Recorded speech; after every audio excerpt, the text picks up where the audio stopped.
Խաղաղությանը ով չի աջակցում, իհարկե աջակցում են, ինչքան խաղաղ մեր երկիրը, ինչքան բարգավաճ, այնքան լավ, մեր զինվորների կորուստ չենք ունենա, մարդկանց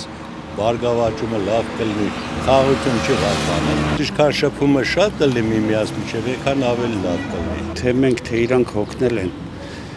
այդքան արյունով մեր երեխեքով վճարել, իրանք էլ են մարդ, իրանք էլ մայրեր ունեն, չէ՞։ Այն չի, որ այսպես բանա էլի մնում են իրանք ինձ համար հակառակորդ, բայց այնուամենայնիվ կարծում եմ իրանք էլ են հոգնել զոհեր տալուց։ Պիտի որ գա ժամանակ, որ հաշտվեն ամեն ինչի հետ ու իրանք էլ մենք էլ ու ապրենք, որտեվ հնարավոր չէ, քան արյուն թափելով կռվելով ապրել։ Ժամանակին եղել է, չէ՞, հարաբերությունները սովետի ժամանակ։ Որոշ ժամանակ կանցնետ էլ կլինի։ Այն պրոպագանդան, որ այս տարիների ընթացքում իրանց մոտ եղել է, սրվել է, բայց կփոխվի մի սերունդ ու ամեն ինչ նորմալ կլինի, եթե խաղաղություն լինի։ Իսկ ով խաղաղությունից գարաժարվի։ Այդպեսի բան կլինի։ Լրիվ կողմնակից։ Պատերազմից ոչ մի լավ բան չի։ Մենք որ ասելու բան չկա։ Կողմ եմ, իհարկե կողմ եմ խաղաղության, ինչ որ արվում է խաղաղության համար,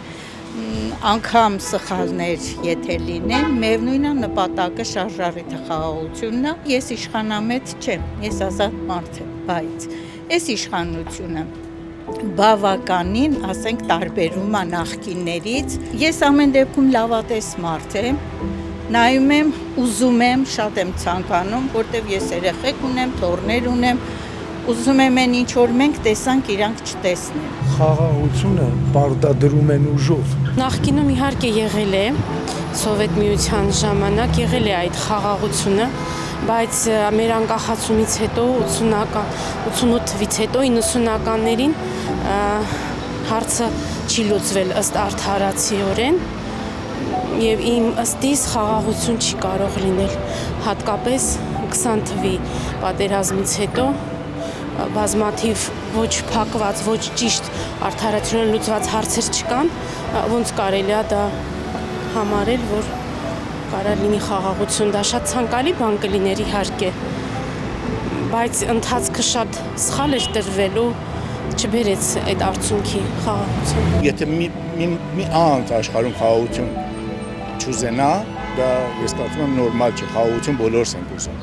Բայց այն ինչ որ մենք Արցախ կորցրինք անուն այն բանի, որ մեր նախնիները սխալներ գործեցին եւ նույնպես մեր ռազմական ունակությունը չպահեցին այն մակարդակի, որը մենք կարողանայինք դիմադրեին, Ռուսաստանի խաղը այս մեջտեղը իր շահերը Թուրքիայի հետ միասին, փաստորեն տարածքային տարածաշրջանի խաղերին, քաղաքական խաղերին մերոնք չկարողացան լավ խաղալ եւ ինչ պատճառներով ես չեմ ուզում արդեն խորանալ դրա մեջ, անպայման կլինի եւ պիտի լինի։ Եթե սահմանները հենց այսպես որ կա մնալու է, այսինքն Իրանը չանջատվի, մասնատվի, իհարկե մենք պետք է հարևանների հետ հարևանություն անենք, պետք է ապրենք անպայման եւ դա մեր օգտին է։ Հետագային կարող է այդ բերի մի ընթացքի, որպեսզի, ասենք, եթե երկու ժողովուրդ միմյանց հետ ապրում են որպես բարեկամաբար, նրանք կարողանան գան իրենց ծնողների գերեզմանները այցելեն, մենք էլ կարողանանք գնալ մեր ծնողների գերեզմաններն ու վանքերը այցելենք, պահպանենք, պահենք, կբերի ավելի դրական պրոցես։